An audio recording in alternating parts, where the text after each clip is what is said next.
الحمدللہ وکفا وسلام علی عبادہ الذین اصطفیٰ اما بعد فاعوذ باللہ من الشیطان الرجیم بسم اللہ الرحمن الرحیم۔ ہمارا آج کا سبق سورہ آل عمران کے رکوع نمبر 12 کے بارے میں ہے، جو کہ چوتھے پارے کا تیسرا رکوع ہے۔ یہاں پر اللہ رب العزت امت محمدیہ صلی اللہ علیہ وسلم کو مخاطب کر کے فرماتے ہیں، کنتم خیر امت، تم بہترین امت ہو، اخرجت للناس، جو نکالی گئی ہے لوگوں کے لیے، تأمرون بالمعروف، تم بھلائی کا حکم کرتے ہو، وتنہون عن المنکر، اور برائی سے روکتے ہو، تؤمنون باللہ، اور اللہ پر ایمان لاتے ہو، ولو آمن اہل الکتاب،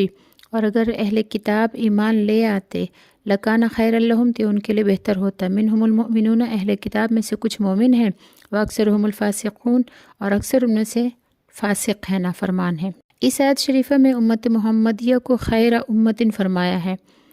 اور اس امت کا نبی بھی خیر الانبیاء اور سید الانبیاء ہے۔ سنن ترمذی میں ہے کہ نبی کریم صلی اللہ علیہ وسلم نے آیت کنتم خیر امت اخرجت للناس کی تلاوت فرمائی، اور پھر فرمایا کہ 70ویں امت کو پورا کر رہے ہو، تم سب امتوں سے بہتر ہو، اور اللہ کے نزدیک سب امتوں سے بڑھ کر اکرم ہو۔ اس امت کو خیر الامم بتاتے ہوئے اس کے اوصاف بھی بتا دیے، اور وہ یہ کہ تم بھلائیوں کا حکم دیتے ہو اور برائیوں سے روکتے ہو، اور اللہ پر ایمان رکھتے ہو۔ معلوم ہوا کہ اس امت کا ترہ امتیاز امر بالمعروف اور نہی عن المنکر ہے۔ امت کا ہر فرد اس کام میں لگے۔ البتہ اس میں کچھ تفصیلات ہیں کہ یہ امر بالمعروف اور نہی عن المنکر کبھی فرض عین ہو جاتا ہے، کبھی فرض کفایہ، کبھی واجب اور کبھی سنت۔ آگے اللہ رب العزت ارشاد فرماتے ہیں اہل کتاب کے بارے میں کہ وَلَوْ آمَنَ أَهْلُ الْكِتَابِ لَكَانَ خَيْرًا لَهُمْ مِنْهُمُ الْمُؤْمِنُونَ وَأَكْثَرُهُمُ الْفَاسِقُونَ، کہ اگر یہ اہل کتاب جو ہے یہ ایمان لے آتے تو یہ ان کے لیے بہتر ہوتا۔ اس سے معلوم ہوا کہ نبی اکرم سیدنا محمد رسول اللہ صلی اللہ علیہ وسلم کے تشریف لانے کے بعد آپ سے پہلے جس کسی نبی یا جس کسی کتاب سماوی پر کسی کا ایمان تھا یا اب ہے، وہ معتبر نہیں ہے جب تک کہ نبی آخر الزمان صلی اللہ علیہ وسلم پر بھی ایمان نہ لائے۔ پھر فرمایا کہ اہل کتاب میں بعض مومن ہیں جیسے عبداللہ بن سلام اور بعض دیگر اہل کتاب وغیرہ، جنہوں نے حق کو قبول کیا اور دنیاوی منافع نے ان کو حق سے نہیں روکا، اور اہل کتاب میں اکثر اللہ کی فرمانبرداری سے خارج ہیں، یعنی کہ کافر۔ پھر آگے اللہ رب العزت ارشاد فرماتے ہیں لَن يَضُرُّوكُمْ إِلَّا أَذًى، تم کو ہرگز یہ لوگ ضرر نہیں پہنچا سکیں گے مگر ذرا سی تکلیف پہنچائیں گے۔ وَإِن يُقَاتِلُوكُمْ، اور اگر یہ اہل کتاب تم سے قتال کرے، يُوَلُّوكُمُ الْأَدْبَارَ، تو تم سے پیٹ پھیر کر بھاگ جائیں گے، ثُمَّ لَا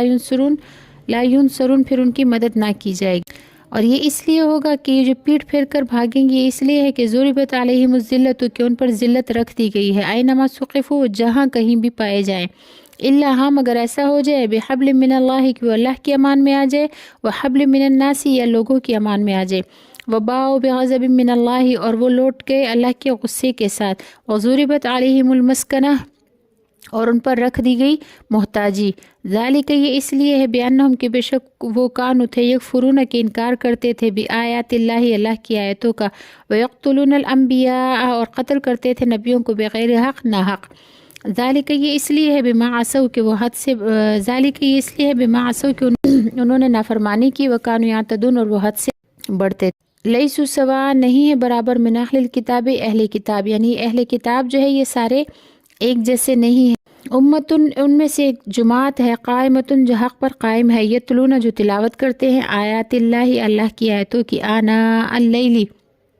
رات کے وقت میں، وہم یسجدون، اور وہ اللہ کے آگے سجدے کرتے ہیں، یؤمنون، وہ ایمان لاتے ہیں، باللہ، اللہ پر، والیوم الآخر، اور آخرت کے دن پر، ویامرون بالمعروف، اور حکم کرتے ہیں نیکی کا، وینہون عن المنکر، اور برائی سے روکتے ہیں، ویسارعون فی الخیرات، اور وہ نیکی کے کاموں کی طرف دوڑتے ہیں، واولئک، اور یہی لوگ ہیں، من الصالحین، جو صالحین میں سے ہے، وما یفعلوا من خیر، اور جو بھی یہ لوگ نیکی کا کام کریں، فلن یکفروہ، پس ہرگز اس نیکی کی ناقدری نہیں کی جائے گی، واللہ، اللہ تعالیٰ، علیم، جانتا ہے، بالمتقین، پرہیزگاروں کو۔ زمانہ نبوت میں یہودیوں کی دشمنی ظاہراً بھی تھی اور پوشیدہ بھی تھی، مسلمانوں کو ان سے تکلیف پہنچتی رہتی تھی، خطرہ تھا کہ کوئی ایسی کارروائی نہ کر بیٹھے جس سے زیادہ تکلیف پہنچ جائے، بلکہ رؤسائے یہود نے حضرت عبداللہ بن سلام اور ان عوام کو جو یہودیت چھوڑ کر اسلام میں داخل ہو گئے تھے، زبانی طور پر ایذا دینے کا سلسلہ بھی شروع کر دیا تھا۔ اللہ جل شانہ نے مسلمانوں کے اس خطرہ کو دور فرما دیا اور فرمایا کہ یہ لوگ تمہیں بس ذرا سی تکلیف پہنچا سکیں گے، اور اگر انہوں نے جنگ چھیڑی تو پشت پھیر کر بھاگ جائیں گے۔ پھر یہودیوں کی حالت مغضوبیت بیان فرمائی کہ ان پر ذلت کی چھاپ مار دی گئی ہے، جہاں کہیں بھی ہوں گے ذلیل ہوں گے۔ پھر آگے اللہ رب العزت ارشاد فرماتے ہیں کہ ان اہل ایمان میں سے ایک جماعت ایسی ہے جن کی اللہ تعالیٰ نے تعریف فرمائی ہے، جنہوں نے اسلام قبول کر لیا تھا، کہ وہ راتوں رات یعنی پوری رات اللہ کی کتاب کی تلاوت کرتے ہیں اور اللہ کے آگے سجدے کرتے ہیں، اللہ پر ایمان لاتے ہیں، یوم آخرت پر ایمان لاتے ہیں، امر بالمعروف اور نہی عن المنکر کا کام انجام دیتے ہیں، نیکیوں میں آگے بڑھتے ہیں، اور یہ لوگ صالحین میں سے ہیں۔ یہ لوگ جو بھی خیر کا کام کریں گے تو ان کی ناقدری نہیں کی جائے گی، اور اللہ تعالیٰ کو متقیوں کا علم ہے، واللہ علیم بالمتقین، اللہ تعالیٰ کو متقیوں کا علم ہے کہ کون اللہ سے ڈرنے والا ہے۔ پھر آگے اللہ رب العزت ارشاد فرماتے ہیں ان الذین، بے شک وہ لوگ کفروا جنہوں نے کفر کیا، لن تغنیا، ہرگز کام نہیں آئے گی، عنہم ان کو، اموالہم ان کے مال، ولا اولادہم نہ ان کی اولاد ان کے کچھ کام آئے گی، من اللہ اللہ کے ہاں شیئا کچھ بھی، واولئک اور یہی لوگ ہیں اصحاب النار جو آگ والے ہیں، ہم وہ لوگ فیہا اس آگ میں خالدون ہمیشہ رہیں گے۔ مثال اس مال کی ما ينفقون جو وہ خرچ کرتے ہیں، فی هذه الحیات الدنیا اس دنیا کی زندگی میں، کمثل ریح اس کی مثال اس ہوا کی طرح ہے، فیہا کہ اس میں سر تند ہوا ہو یا سخت سردی ہو، اصابت اور پہنچے ہر سا کھیتوں کو، قوم اس قوم کے، ظلموا جنہوں نے ظلم کیا، انفسہم اپنے نفسوں پر، فاہلکتہ پھر ان کے اس کھیتوں کو ہلاک کر دے، وما ظلمہم اللہ اور اللہ تعالیٰ نے ان پر ظلم نہیں کیا، ولیکن انفسہم یظلمون لیکن وہ خود اپنے آپ پر، اپنی جانوں پر، اپنے نفسوں پر ظلم کرتے ہیں۔ یہاں پر پہلی آیت میں تو یہ فرمایا کہ اہل کفر پر جب اللہ کا عذاب آئے گا تو ان کے مال اور اولاد کچھ بھی نفع نہیں دے سکیں گے، یہ لوگ اپنے کفر کی وجہ سے دوزخی ہیں اور دوزخ میں ہمیشہ رہیں گے۔ پھر ان لوگوں کے اخراجات اور نفقات کے بارے میں فرمایا کہ یہ لوگ جو کچھ خرچ کرتے ہیں، اور ان اخراجات میں وہ اموال بھی ہیں جو نبی کریم صلی اللہ علیہ وسلم کی دشمنی میں خرچ کیے جاتے تھے۔ ان اخراجات کی مثال ایسی ہی ہے جیسے کسی ایسی قوم کی کھیتی ہو جنہوں نے کفر اور معاصی کے ذریعے اپنے جانوں پر ظلم کیا ہو۔ اس کھیتی پر اللہ تعالیٰ نے ہوا بھیج دی جس میں سخت ٹھنڈک تھی، اس ٹھنڈک نے ساری کھیتی کو برباد کر دیا۔ کھیتوں کو سخت سردی پہنچ جاتی ہے تو اس کو عام محاورات میں پالا پڑ جانا یا پالے سے ہلاک ہو جانا کہتے ہیں۔ تو یہ ہوا بطور سزا اور عقاب کے ان کے کھیتوں کو لگی اور سب کو تہس نہس کر کے رکھ دیا۔ اللہ تعالیٰ نے فرمایا کہ ان پر اللہ تعالیٰ نے ظلم نہیں کیا بلکہ وہی خود اپنی جانوں پر ظلم کرتے تھے، یہ عذاب ان کے کرتوتوں کی وجہ سے آیا۔ اللہ کو کوئی الزام نہ دے، اپنے کفر اور معاصی کو دیکھے۔ کافروں نے ثواب کی نیت سے جو کچھ خرچ کیا وہ بھی بھسم ہے، وہ بھی ہلاک ہے، اس کا کوئی ثواب آخرت میں نہیں ملے گا۔ اور جو کچھ دین اسلام کی دشمنی میں خرچ کرتے ہیں ظاہر ہے اس کا کیا ملنا ہے، دنیا میں بھی مالوں کی بربادی ہے اور آخرت میں بھی زیادتی فی الکفر کی وجہ سے عذاب در عذاب کا سبب بنے گا۔ پھر آگے اللہ رب العزت ارشاد فرماتے ہیں یا ایھا الذین آمنوا، اے ایمان والو، لا تتخذوا تم نہ بناؤ، بطانۃ بھیدی یا رازدار، من دونکم تمہارے علاوہ، یعنی تمہارے علاوہ اور لوگوں کو اپنا رازدار نہ بناؤ، لا یعلونکم خبالا، وہ تمہارے پاس خیر کی خبریں نہیں لاتے، یعنی وہ تمہارے بگاڑ میں، تمہاری تکلیف میں ذرا بھی کوتاہی نہیں کرتے، ودو اور وہ خواہش کرتے ہیں، ما عنتم جب تم کو کوئی تکلیف پہنچ جائے، وہ پسند کرتے ہیں کہ تم کو تکلیف پہنچے، قد یقیناً بدت البغضاء من افواہہم، ظاہر ہو چکی ہے ان کی دشمنی ان کے منہوں سے، یعنی وہ منہ سے جو باتیں کرتے ہیں اس سے ان کی دشمنی بھی ظاہر ہو چکی ہے، وما تخفی صدورہم اکبر، اور جو دشمنی انہوں نے سینوں میں چھپا کر رکھی ہے، دلوں میں چھپا کر رکھی ہے، وہ اس سے بھی زیادہ بڑی دشمنی ہے۔ قد یقیناً بینا ہم نے بیان کیا، لکم الآیات تمہارے لیے آیات کو، ان کنتم تعقلون اگر تم عقل رکھتے ہو، اگر تم عقل رکھتے ہو تو ہم نے تمہارے لیے ان آیات کو واضح طور پر بیان کر دیا ہے کہ ان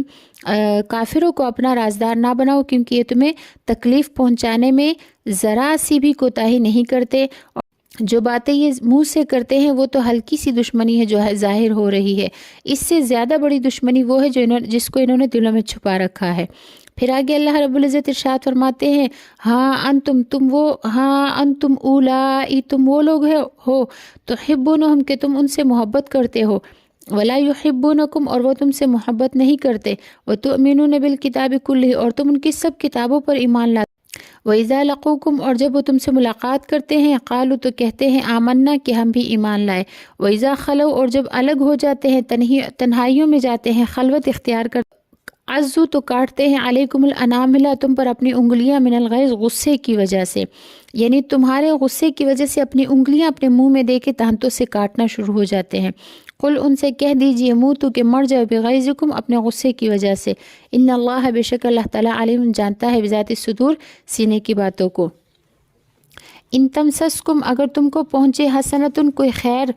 تسؤہم تو ان کافروں کو برا لگتا ہے، وَإِن تُصِبْكُمْ سَيِّئَةٌ اور مسلمانوں اگر تم کو کوئی برائی پہنچے، کوئی تکلیف پہنچے، یفرحوا بہا تو یہ کافر اس پر بہت خوش ہوتے ہیں، وَإِن تَصْبِرُوا اور اگر تم صبر کرو، وَتَتَّقُوا اور تقوی اختیار کرو، لَا يَضُرُّكُمْ كَيْدُهُمْ شَيْئًا تو ان کی تدبیر، ان کا مکر، ان کا فریب تمہیں کچھ بھی نقصان نہیں پہنچا سکتا، ان اللہ بے شک اللہ تعالیٰ بما یعملون جو اعمال وہ کرتے ہیں ان کو محیط گھیرے ہوئے ہیں۔ ان آیات میں دشمنان اسلام کی دشمنی کو خوب واضح بلکہ خوب زیادہ واضح کر کے بیان فرمایا ہے، اور چونکہ وہ دشمن ہے اس لیے دشمن سے دشمنی ہی کی امید رکھی جا سکتی ہے۔ سب سے پہلے ارشاد فرمایا ہے کہ اپنے علاوہ دوسرے لوگوں کو اپنا رازدار مت بناؤ، وہ تمہیں بگاڑنے اور خراب کرنے میں ذرا سی بھی کسر نہیں چھوڑیں گے اور اس میں کوئی دقیقہ اٹھا کر نہ رکھیں۔ کافروں کے میل ملاپ سے جو منع فرمایا اور ان کو رازدار بنانے کی جو ممانعت فرمائی، اس میں مسلمانوں کے لیے بہت بڑی عبرت اور موعظت اور نصیحت ہے۔ کافروں کو دوست بناتے اور قرآن مجید سے جو واضح طور پر جو لوگ کافروں کو دوست بناتے ہیں اور قرآن مجید میں جو واضح طور پر فرما دیا ہے کہ لا یعلونکم خبالا، تو وہ اس آیت سے غافل ہیں، کیونکہ یہاں پر اللہ رب العزت ارشاد فرما رہے ہیں نا کہ وہ تمہارے لیے کوئی خیر پسند نہیں کرتے، یا وہ تمہارے لیے کوئی خیر نہیں ڈھونڈتے، یا تمہارے پاس کوئی تکلیف پہنچنے میں وہ کوئی کسر نہیں چھوڑتے۔ تو اللہ تعالیٰ نے یہ فرما دے کہ لوگ تمہارے فساد اور بگاڑ میں ذرا بھی کوتاہی نہ کریں گے، لہٰذا ان سے اپنے آپ کو بچا کے رکھو۔ اللہ رب العزت اسلام کی اور ہم سب مسلمانوں کی